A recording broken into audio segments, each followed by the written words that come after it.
우리 주위에는 나쁜 분들이 많이 계십니다. 살다 보면 우리는 그런 분들에게 아주 고약한 일을 당할 때가 있습니다. 때때로 심각한 범죄 수준의 물질적인 그리고 물리적인 정신적인 피해를 당하기도 합니다. 아니면 직장이나 사업상의 관계에서 갑질을 당하기도 하는 것이죠. 혹은 그들의 술수와 사기에 낚여서 영혼과 돈을 탈탈 털리는 그런 황당한 경험을 하기도 합니다.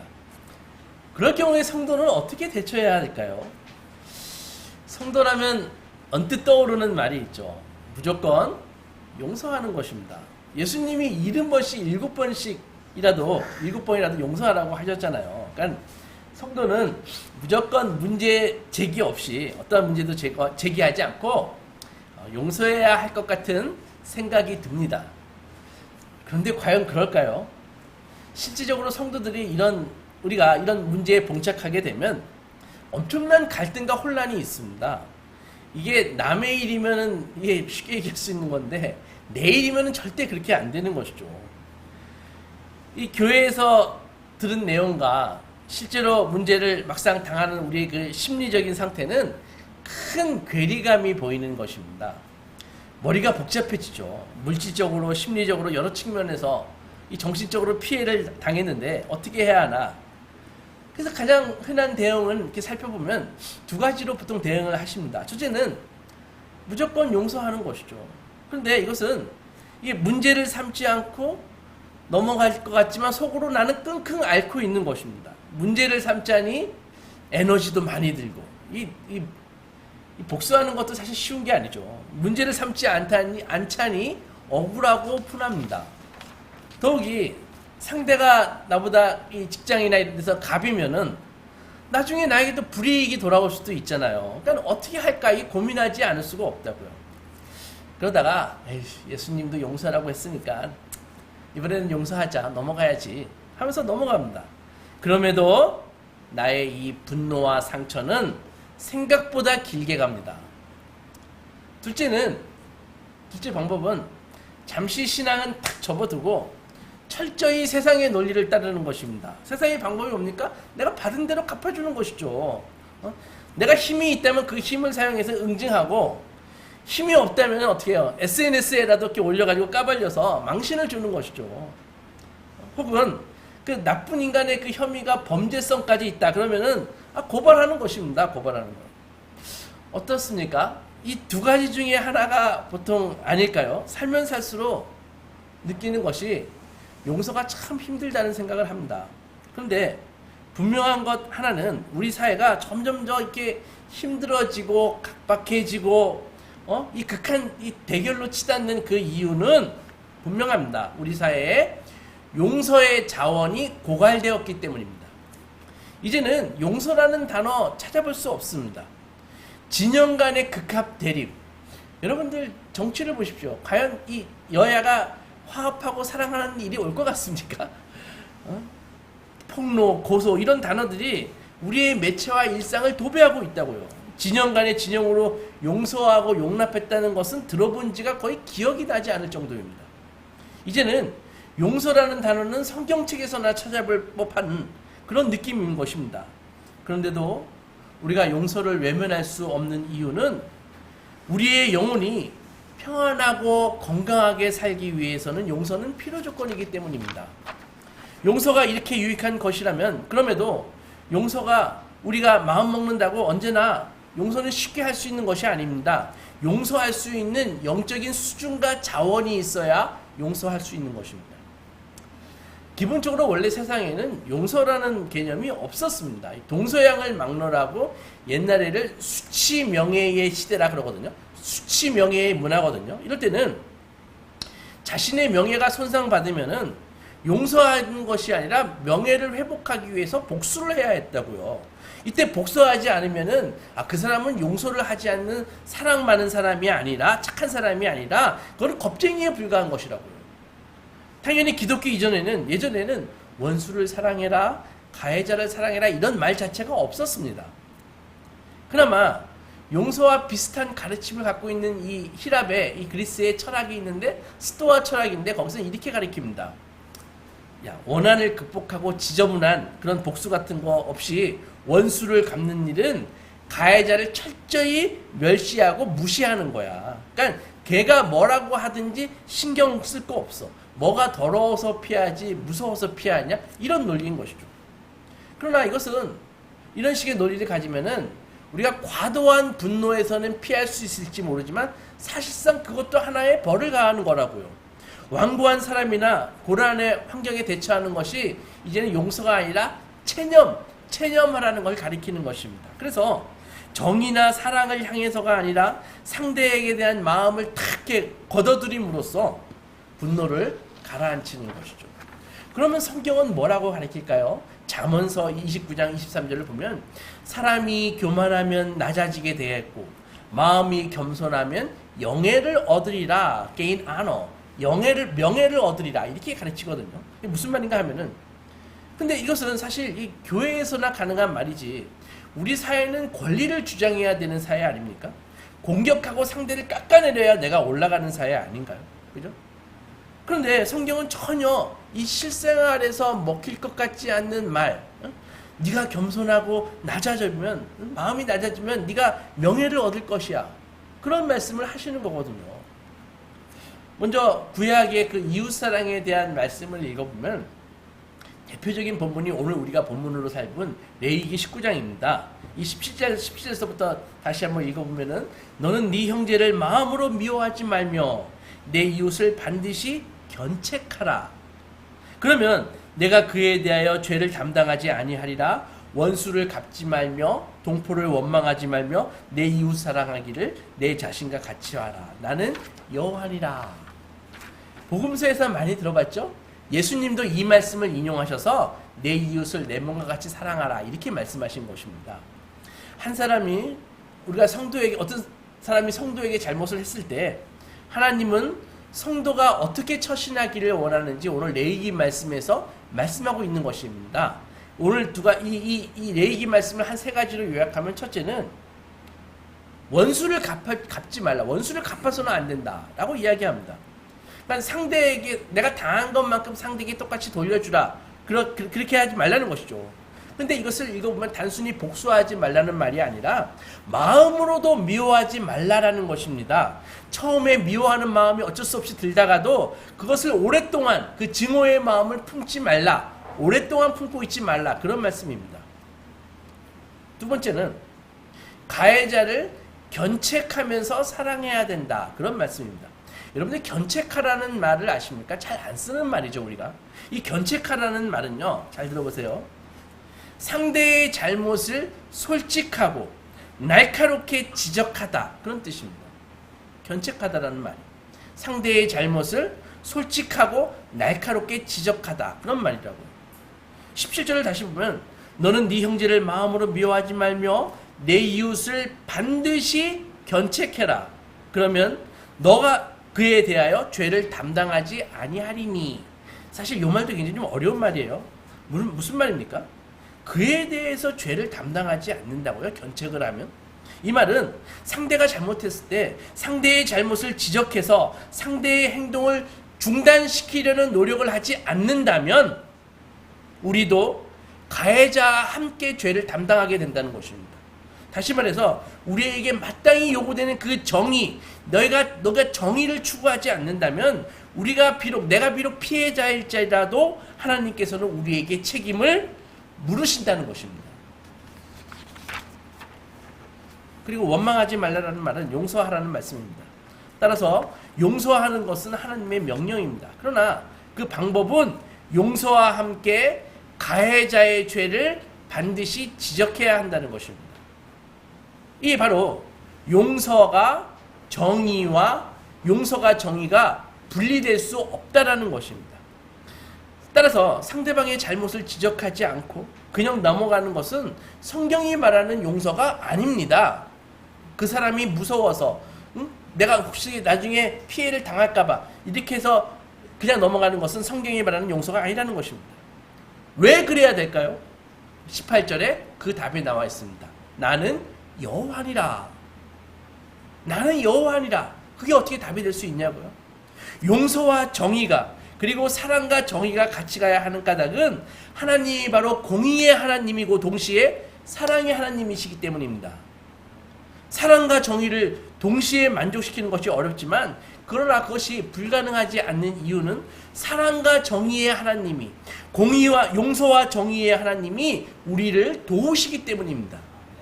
이것은 해도 되고 하지 않아도 되던 그런 문제가 아니라 다른 사람을 대할 때 사랑과 정의가 이게 같이 가지 않으면, 통합되지 않으면 결국 우리는 사랑에도 실패하고 정의에도 실패한다는 것이죠.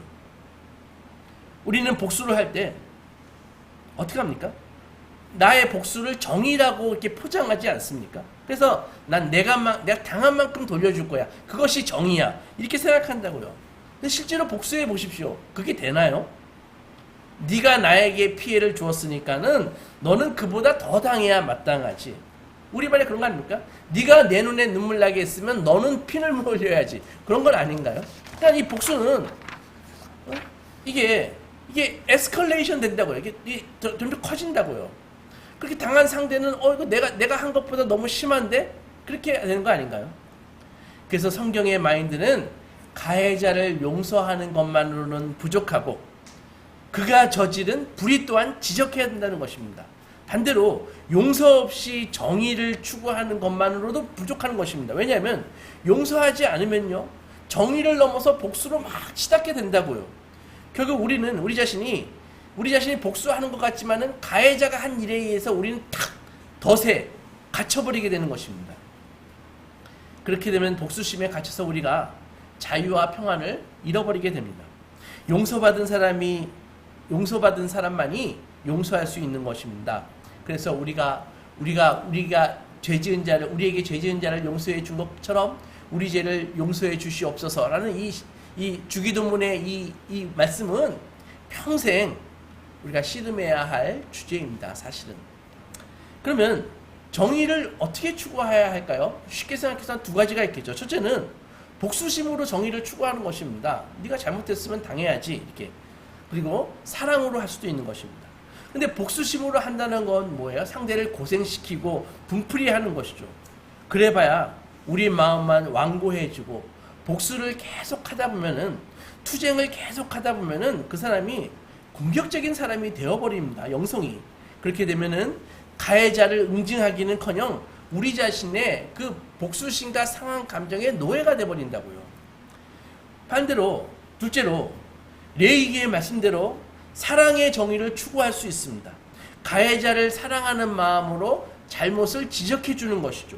갈라디아서 6장 1절에 이런 말씀이 있습니다. 형제들아, 사람이 만일 무슨 범죄한 일이 드러나거든 신령한 너희는 온유한 심령으로 그러한 자를 바로잡고 너 자신을 살펴보아 너도 시험을 받을까 두려워하라. 그렇게 되어 있습니다.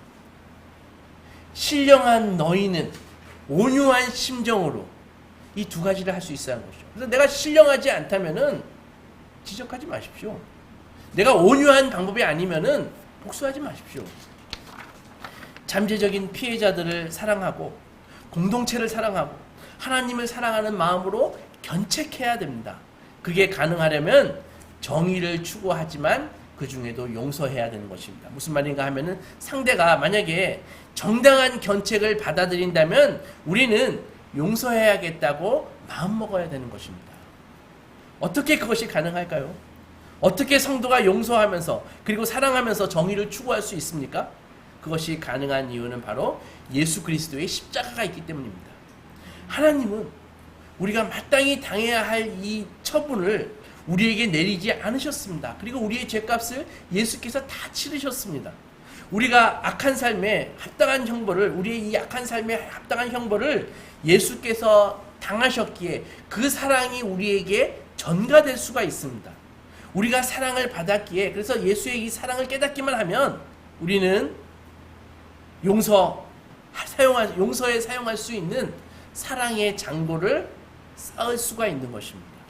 십자가는 하나님이 정의를 얼마나 중시하시는가를 알 수 있는 것입니다. 하나님은 결코 너희가 저지른 모든 악을 내가 용서할 테니까 그냥 넘어가자 이렇게 결코 말씀하시지 않습니다. 삼위일체의 하나님인 제2위 위격인 예수 그리스도께서 성자께서 인간으로 오셔서 종으로 살다가 십자가에서 죽으셨습니다. 왜 그러셨습니까? 바로 이 정의의 빚을 갚기 위해서였습니다. 십자가는 용서죠. 우리가 잘못과 불의를 저지른 가해자인데 하나님께 용서를 받았습니다. 그래서 성도는 정의에 깊이 헌신하되 세상에 나가 불의한 이들을 만날 때에도, 그들을 대할 때에도 고자세를 취하지 않습니다. 우리가 이미 10,000달란트 탕감받은 자이기 때문입니다. 우리는 우리에게 100데나리온 빚진 자의 멱살을 결코 잡아서는 안 됩니다. 우리가 상대를 가혹하고 고압적으로 다룬다면 우리에게 10,000달란트를 탕감해 주신 주님이 결코 기뻐하시지 않습니다. 교회도 인간들이 모인 것입니다. 그죠? 부족한 인간들이 모인 것입니다. 우리 교회와 같이 작은 교회에서는 그런 일이 일어나기 힘들지만 많은 사람들이 모이면은 여러 가지 문제가 일어날 수 있습니다. 예를 들어 종교자들에 의한 성적인 범죄죠. 그런 경우에 사회에서 일어나는 성범죄와 다르게 처리되는 경우가 많이 있습니다. 예를 들면 이 공동체가 이 사건을 막 덮으려고 하고 용서하라는 압력을 피해자에게 가하기도 합니다. 그리고 피해자들도 왠지 교회니까 내가 용서해야 될 것 같은 그런 생각을 막 하는 것이죠. 가장 최악인 거는 뭐예요? 가해자가 용서해야, 피해자 너는 용서해야 하는 것을 당연하게 여기고 마치 남들 앞에서 아무 일이 없다는 듯 다니는 것입니다. 심지어 네가 다 감수하고 용서해야지, 네가 감사할 수 없다면 너는 하나님께 제대로 용서하고 믿은 게 아니야, 이렇게 용서를 강요하기도 합니다. 이 정도 되면 교회를 떠나가지고 거의 세상의 방식대로 하는 것이 좋다는 생각이 막 듭니다. 내가 종교만 떠날 수 있다면은 세상적인 방법이 나에게 더 심플하고 좋은 것 같아, 이런 생각을 할 수도 있다는 것이죠. 그러나 세상의 방법이 악의 문제를 해결하는 해법이 될까요? 악의 문제를 처리하는데 하나님을 빼놓으면은 악의 문제가 해결되기는커녕 오히려 더 악화됩니다. 신앙을 버리고 해결할 수 있을 것 같아도 하나님 없이 한번 해보십시오. 결코 깔끔하게 복수가 내가 원하는 대로 진행되지 않습니다. 그것은 드라마에서나 나오는 이야기일 뿐입니다. 하나님 없는 복수는 언제나 깔끔하게 끝나지 않습니다. 여러분, 기독교를 제외한 세상의 모든 종교는요, 가르침은 삶을 저울로 가르칩니다. 선과 악. 그래서 내가 악을 막 해가지고 이렇게 악을 막 저질러가지고 나쁜 일을 해가지고 저질렀잖아요. 그럼 내가 선을 행하면은 이게 이렇게 평형이 된다, 이렇게 가르친다고요. 그게 세상의 가르침입니다. 많은 사람들이 그런 생각을 갖고 있습니다. 그러나 결코 그것은 정의가 될 수 없습니다. 나에게 씻을 수 없는 피해를 준 사람이, 그 사람이 다른 곳에 막 기부를 하고 자선단체에 기부를 하면 그가 나에게 행했던 악이 상쇄되고 사라집니까? 말도 안 되는 소리죠. 이미 그가 저지른 악은 그대로 있고 피해도 이미 발생했습니다. 깊은 상처가 남았습니다. 그 악행은 무슨 수로도 사라지지 않는 것입니다. 그러면 어떻게 우리가 서로 주고받고 하는 이 수많은 악들을 처리해야 될까요? 바로 십자가에 그 해법이 있다는 것입니다. 십자가는 첫째, 절대로 피해자의 억울한 심정과 그 위로받으려는 욕구를 무시하지 않습니다. 존중합니다. 부정과 불의는 그대로 실제로 다 인정합니다. 결코 없어지지 않는 것이죠. 하나님은 그것을 미워하십니다. 어떤 사람들은 구약을 읽으면서 왜 이렇게 하나님이 잔인해? 왜 이렇게 사람들이 많이 죽어? 가난한 사람들이 뭐가 죄가 있어? 이렇게 이야기하지만 그게 다 불의에 대한 하나님의 심판입니다.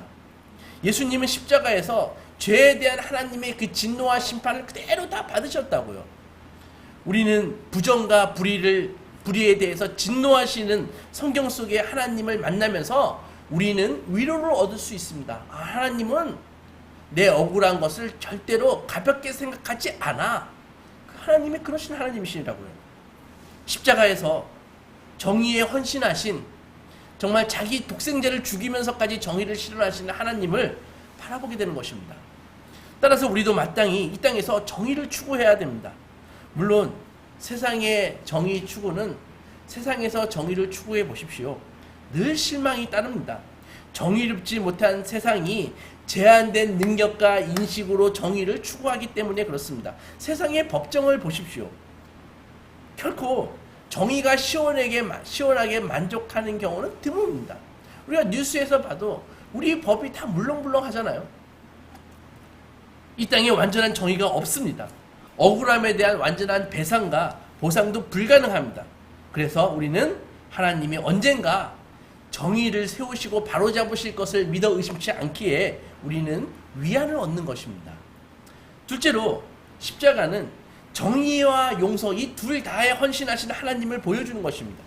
예수님이 십자가에서 죽으실 때 일거에 죄에 대한 정의가 시행되면서 용서의 문이 열린 것입니다. 십자가는 하나님은 십자가 위에서 정의와 용서를 한꺼번에 다 묶으셨습니다. 어떻게 그 일이 일어났나요? 예수님 때문이죠. 예수님이 누구십니까? 육을 입으신 하나님이십니다. 그러니까 하나님이 친히 내려오셔서 십자가 위에서 우리를 대신하셨습니다. 하나님이 친히 오셔서 형벌을 받으시고 우리가 갚아야 할 빚을 갚으셨습니다. 정의가 만족하기 위해서는 어떻게 해요? 하나님의 형벌이 그 악을 저지른 당사자에게 내려지든지 아니면 모든 죄의 최종 피해자이신 하나님이 그것을 감수하시든지 두 가지가 있어야 된다는 것이죠. 그런데 하나님은 후자의 방법, 직접 감당하시는 방법을 선택하셨습니다. 셋째로 십자가는 이 권력의 이 역학을 뒤집습니다. 설명드릴게요. 무슨 말인가 하면 여러분 세상의 이 학대라는 것은요, 잘 보면은 모든 게 다 권력 관계 안에서 이루어지는 것입니다. 예를 들어 많은 성범죄가요, 권력을 가진 자가 힘이 없는 그 을에게 그것을 성범죄를 행하는 것이라고요. 따라서 많은 갑질과 성범죄가 이 순간적인 욕망 때문에 이루어진다기보다는 권력을 가진 자, 그 갑이 권력을 남용해서 악한 을을 학대하는 그런 것입니다. 자신의 권력을 즐기는 것입니다. 그렇게 당한 사람도 그것을 이해하지 못하면 그 늪에 덫에 자꾸 빠지게 돼가지고 학대에 말려 들어갈 수도 있고, 그렇게 당하다 보면은요, 자기 자신도 언젠간 학대자가 되기도 합니다. 자기도 권력으로부터 당했으니까 약간의 권력을 갖게 되면 똑같이 권력을 남용하는 것이죠. 그래서 권력에 대한 비뚤어진 그런 생각을 세상이 다 암암리에 가르치고 받아들이고 있다는 것입니다. 그런데 십자가는 그런 세상의 그 권력의 관계, 학대자와 그 극명한 이 대비를 보여주는 것입니다. 성자 예수께서 성육신과 십자가를 통해 하나님의 특권을 버리십니다. 그리고 최종 권력자께서 지극히 약해지십니다. 하나님은 십자가에서 악을 이기시고 정의를 수호하시고 속박을 풀어주시고 창조세계를 회복하십니다. 권력을 가진 자는 자신의 유익과 쾌락을 위해서 권력을 휘두르는 거야 라는 이 세상의 사고방식을 송두리째 바꿔놓으신 것이죠. 왜? 최종 권력자이신 하나님께서 지극히 낮아지셨기 때문입니다. 그 십자가를 바라볼 때 피해자들은 이 변질된 권력이라는 게 내가 알고 있던 권력이 변질되었구나, 권력은 그런 게 아니었구나라는 것을 십자가를 보면서 깨닫게 되는 것입니다. 그래서 십자가는 참된 지혜입니다. 그리고 이때 발생한 피해를 십자가는 치유합니다. 성도가 십자가에 가까이 가면 깨닫습니다. 그리스도인은 십자가에 정말 가까이 가게 되면은 범죄자와 학대를 받은 내가 본질적으로 크게 다르지 않구나 라는 것을 깨닫게 됩니다.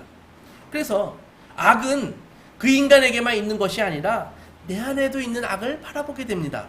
이렇게 겸손해지면 정의를 추구하고 피해자들을 보호하는 데까지 나아가지만, 이런 겸손한 사람은 결코 이 가해자가 영구적으로 파멸되기를 원하지 않습니다. 여러분, 세상의 권력과 시스템도 하나님이 주신 것입니다. 가해자가 자신의 죄를 깨닫는 최고의 기회는 바로 이 사회 시스템 안에서 제 대가를 지불하는 것입니다. 비록 한계가 있지만 그래도 이 세상의 사법 시스템은 최종적으로 하나님의 이 정의의 예고편과 같다는 것이죠. 참된 회개에는 자신이 입힌 피해를 인정하고 처벌을 달게 받는 것도 포함되는 것입니다. 출애굽기를 보면 하나님께서 애굽왕 바로에게 이스라엘 민족을 종살이에서 풀어주라고 그렇게 명령하십니다. 하지만 바로와 이 애굽의 정치 세력들은 단호하게 거부해줘. 근데 히브리인들 없으면 누가 노동해? 누가 청소하고 누가 벽돌 굽고 누가 농사 질 거야? 우리는 그를 절대로 못 내보내. 이렇게 하지 않습니까? 그러니까 하나님 우리가 알듯이 10가지 재앙을 차례차례로 내보내시잖아요. 그리고 마지막의 재앙이 뭐예요? 애굽의 큰 악을 심판하시기 위해서 애굽 땅에 죽음의 천사를 보내십니다. 하나님의 이 정의의 형벌, 정의의 형벌은 장자의 죽음이었죠. 즉 모든 집의 초태생들, 동물이건 사람이건 이 장자가 마다들이 죽는 것입니다. 장자가 뭡니까? 장자는 고대사에서의 장자는 한 집안의 희망이자 힘입니다. 대부분의 재산을 다 장남에게만 물려주지 않습니까? 그런데 심판의 날에 하나님은 이스라엘 백성들에게 유월절을 지키도록 명령하셨습니다. 유월절이 뭐예요? 이스라엘 백성이 어린 양을 잡아서 먹고 그 피를 문설주와 임방에 바르고 그리고 어떤 이유로든 심판의 날에 절대 바깥에 나가지 말라. 그게 유월절이었다고요. 무슨 의미입니까? 여기에 두 가지 진리가 있습니다. 여러분, 첫째, 죽음의 천사는 애굽 사람의 집에만 간 것이 아니라 죄에 대한 모든 그 땅에 애굽의 모든 백성에게 죽음의 천사가 다 임했다는 것입니다. 그러니까는 이 죄에 대한 진노는 하나님의 진노는요, 사람을 가리지 않고 애굽 땅 모든 집에 임한다는 것입니다. 당시 적자는 이스라엘 백성이 그 명령을 안 지켰을 거예요. 왜 양고기? 우리 소고기 좋아하는데 피를 왜 집에 발라? 냄새나고 더럽게 아파트값 떨어지라고. 우리 그런 미신 따위 믿지 않아. 밖에 나가지 말라고. 나 친구 만나서 술 한잔 하기로 했는데 나 바이어 만나야 되는데 그러고 나간 사람이 한둘이겠습니까? 60만 중에서. 충분히 상상이 되잖아요. 그들이 어떻게 됐을까요? 이스라엘인데 하나님의 백성인데 설마 미안하지만 명령을 지키지 않는 사람은 이스라엘인이라도 예외 없이 죽음의 천사의 심판을 받았다는 것입니다. 심판 앞에 착한 이스라엘과 악한 애굽 사람, 피해자 이스라엘과 가해자 애굽 그런 것은 없다라는 것입니다. 뭐예요? 마치 하나님이 이렇게 말씀하시는 거 아닙니까? 이스라엘 너희는 압제받는 자고 애굽은 압제자다. 너희는 하나님을 예배하고 그들은 우상을 숭배한다. 그러나 오늘 밤 내 의로운 기준으로 너희를 판단한다면 이스라엘 너희도 내 시험에 통과할 수가 없다. 모든 사람이 죄인이기에 하나님의 영광에 이를 수 없다. 은혜의 구원이 필요한 것은 이스라엘 너희나 애굽이나 마찬가지다. 그건 아닙니까? 둘째로 그러면 정의와 사랑을 만족시킬 수 있는 그 유일한 방법은 대속밖에 없다는 것입니다. 그 밤 그 심판의 밤에 죽음의 천사가 칼을 들고 지위를 날아다닐 때 이스라엘 가정의 모든 마다들은 식탁 앞에 놓인 그 어린 양 그 고기를 보면서 내가 죽지 않는 이유는 얘가 바로 내 대신 죽었기 때문이야. 그렇게 인정할 수밖에 없었지 않았을까요? 여러분, 모든 죄는 반드시 빚을 갚고 그 빚은 결코 갚을 때까지 없어지는 것이 아닙니다. 누군가 갚아야 되는 것입니다. 다른 사람이 대신 형벌을 받으면 나는 용서받지만 그렇지 않으면 나는 벌을 받을 수밖에 없어야 돼. 직접 벌을 받아야 됩니다. 어줍잖은 참선이나 선행이나 깨달음이나 인간이 쌓은 공덕으로 결코 죄값이 소멸될 수 없다라는 것입니다. 사랑하는 소망교회 성도 여러분, 동물의 피로 우리 죄를 속할 수 없습니다. 우리 죄를 속하기 위해서는 대속물이 어린 양일 수 없습니다. 그렇다면 우리는 어디로 눈을 돌려야 됩니까? 주께서 잡히시던 날 밤 유월절 만찬을 제자들과 함께 하셨습니다. 제자들은 예수님이 집례하시니까 당연히 전통적으로 유월절 때 하는 그 가장들이 식사를 진행하면서 하는 멘트를 날리시겠지라고 생각을 했다고요. 예수님이 탁 이제 떡을 드시고 이것은 우리의 고통의 빵입니다. 우리 조상이 광야에서 고난당했으므로 우리가 자유를 얻었습니다. 라고 말씀하실 줄 알았습니다. 그런데 예수께서 떡을 드시고 이것은 찢어질 나의 몸이다. 이렇게 말씀하시거든요. 그러니까 이것은 내 고통의 떡이니 너희를 해방할 것은, 너희를 죄에서 해방할 것은 나의 고난밖에 없다. 그렇게 말씀하시는 것이라고. 그들을 죄의 대가에서 해방시켜줄 하나님의 참 어린 양이 바로 그들 곁에 계셨습니다. 그래서 세례 요한은 예수님을 가리켜서 세상 죄를 지고 가는 하나님의 어린 양이다. 이렇게 얘기했지 않습니까? 엘리 엘리 라바 사박다니, 나의 하나님 어찌하여 나를 버리셨나이까? 절규하던 예수님은 우리 대신 버림받으신 것입니다. 그분은 우리의 대속물이셨습니다. 오늘은 용서에 대해서 생각해 봤습니다. 세상은 용서를 가해자, 피해자, 양자 간의 문제로 생각하지만 성도는 최종 심판자이신 하나님을 생각해야 되는 것입니다. 성도는 최종 피해자이신, 비록 내가 당한 고통이라 할지라도 그것의 최종 피해자는 하나님이시기 때문에 하나님을 생각하셔야 되는 것입니다. 성도에게 있어서 용서는 가해자, 피해자, 양자 간의 문제가 아니라 하나님 간의 제3자 간의 문제입니다. 우리는 우리의 힘으로 용서할 수 없습니다. 우리에게는 용서의 자원이 없습니다. 우리는 십자가에서 그 용서의 자원을 얻어와야 됩니다.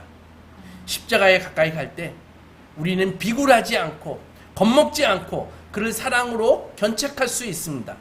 그리고 그에게 대속을 제공하고 기쁨으로 용서할 수도 있습니다. 여러분, 억울한 일을 많이 당하시고 계시죠? 용기를 가지고 견책하십시오. 쫄지 마십시오. 세상 아무것도 아닙니다. 비굴하면 안 됩니다. 비굴한 것은 용서가 아니라 오히려 그의 죄악에 동의하는 것입니다. 하나님은 정의의 하나님이십니다. 그리고 우리도 용서받은 죄인임을 인정하고 우리의 용서가 필요한 그에게 자비와 사랑으로 대하십시오. 십자가는 세상이 알지 못하는 놀라운 자원입니다. 주님의 십자가는 성도에게 어마어마한 용서의 자원을 제공하십니다. 그러면 우리가 승리할 수 있다는 것이죠. 아무쪼록 죄 많은 세상에서 십자가의 사랑과 지혜로 용서받고 치유받으셔서 우리에게 100데나리온 빚진 자를 용서하시는 소망의 자녀들이 되시기 주님의 이름으로 축원합니다. 아멘.